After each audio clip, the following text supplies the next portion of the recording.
السلام علیکم ورحمۃ اللہ۔ الحمد للہ وکفا وسلام علی من لا نبی بعد۔ اللہ مہربان کے فضل و کرم سے ہمارا آج کا سبق سورۃ الحجر کی آیت نمبر 76 سے لے کر 80 تک ہوگا انشاءاللہ۔ قرآن پاک کھول لیجئے۔ اعوذ باللہ من الشیطان الرجیم، بسم اللہ الرحمن الرحیم۔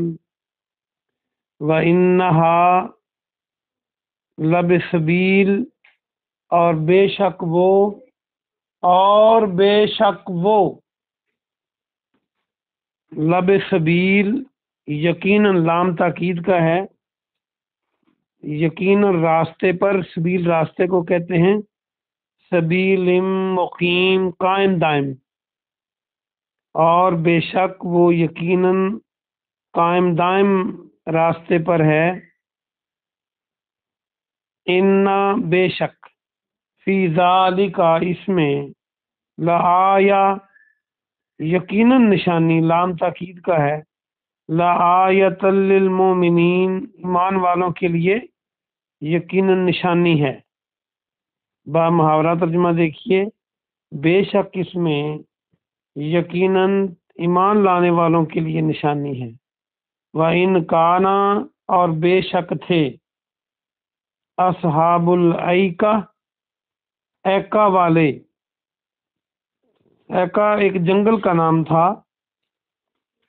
اصحاب الایکتی لظالمین، یقیناً ظلم کرنے والے، بے شک اور بے شک ایکا یعنی وہ ایکا جنگل والے سب ظلم کرنے والے تھے۔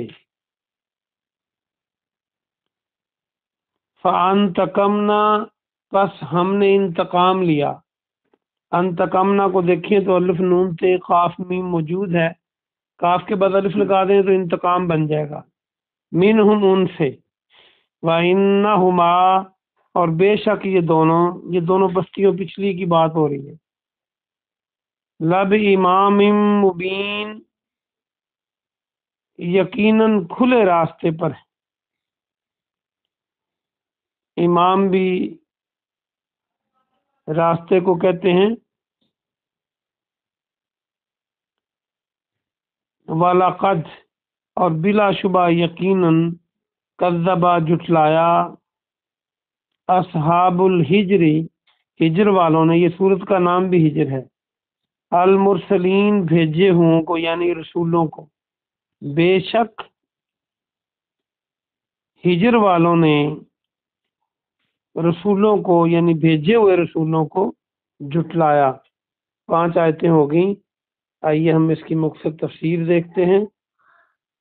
اللہ سبحانہ و تعالی نے یہ جو واقعات بیان کیے ہیں بستیوں کے، اور یہ مکی صورت ہے، اس میں ویسے تو قیامت تک آنے والے مسلمانوں کے لیے سبق ہے، پیارے نبی صلی اللہ علیہ وسلم کو حوصلہ دیا جاتا ہے ایسی آیات میں، اور کفار مکہ کو ان میں انڈائریکٹ ایک تھریٹ ہوتا ہے، دھمکی ہوتی ہے، اور قیامت تک کے کافروں کو یہ بتلانا مقصود ہے کہ جب تم اس طرح بغاوت پہ اترو گے تو پھر تمہارا انجام وہی ہوگا جو پہلوں کا ہوا۔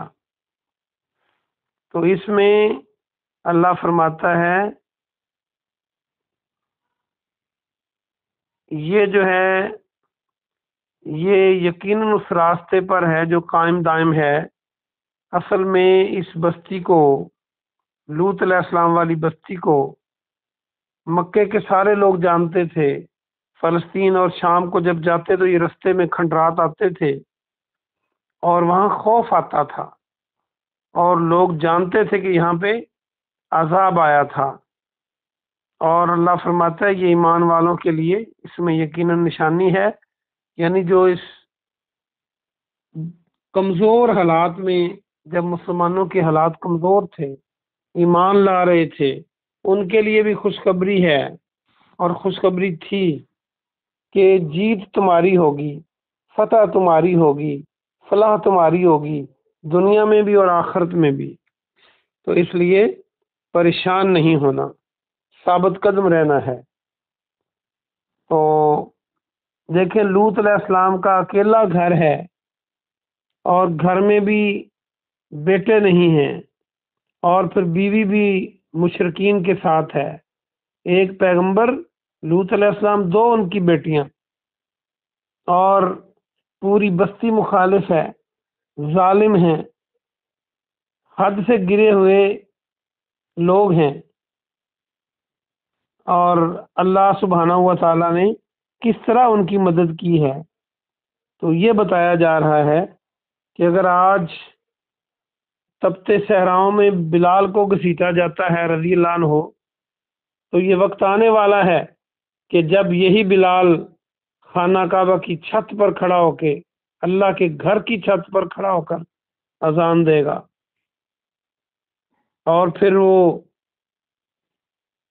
زمین نے دیکھا، آسمان کی آنکھ نے دیکھا کہ بلال رضی اللہ عنہ کی وہ قدر ہے کہ امیر المومنین بھی اس کو سیدنا بلال کہہ کر پکار رہے۔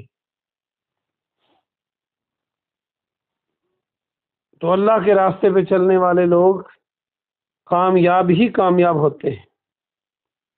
دوسرا واقعہ اللہ بیان فرماتا ہے کہ جو ایکا والے تھے، یہ ایک جگہ کا نام ہے جو گھنے درخت تھے، جنگل کی مانند تھا، وہاں کے لوگ بھی ظالم تھے، یعنی شرک کرنے والے تھے، اللہ کی نافرمانیاں کرنے والے تھے۔ اللہ فرماتا ہے ان سے بھی ہم نے بدلہ لیا، جن سے انتقام اللہ لے پھر ان کو کون بچا سکتا ہے۔ اور یہ بھی کھلے راستے پر تھے، یعنی اس بستی کو بھی سارے جانتے تھے، یہ نہیں کہ اس کو جاننے والے نہ ہوں۔ اور آخری آیت میں فرمایا کہ یہ جو ہجر والے ہیں، انہوں نے بھی ہمارے بھیجے ہوئے رسولوں کو جھٹلایا، اور جو پیغمبروں کو جھٹلاتے ہیں وہ نہ دنیا میں فلاح پاتے ہیں نہ آخرت میں۔ اس لیے کیونکہ پیغمبر جو ہیں وہ اللہ کی طرف سے مقرر کردہ ہوتے ہیں، تو اللہ کے ساتھ کوئی مقابلہ نہیں کر سکتا۔ آج بھی ہم یہ دعا کرتے ہیں کہ اللہ تیرا نام لینے والے ہم جیسے بھی ہیں ہماری عزت رکھ، اور دنیا میں جو مسلمان ذلیل ہو رہے ہیں اپنے نام کی وجہ سے کہ تیرا نام لیتے ہیں، ان کی مدد فرما، ظالموں کو، اسرائیلیوں کو، امریکیوں کو جو مسلمانوں کے مخالف ہیں، اور جو مظلوم مسلمان ہیں فلسطین کے ہوں، غزہ کے ہوں، یا جہاں کہیں بھی دنیا میں ہوں، ان کی خاص مدد فرما۔ آمین۔ سبحان ربک رب العزت عما یصفون وسلام علی المرسلین والحمد للہ رب العالمین۔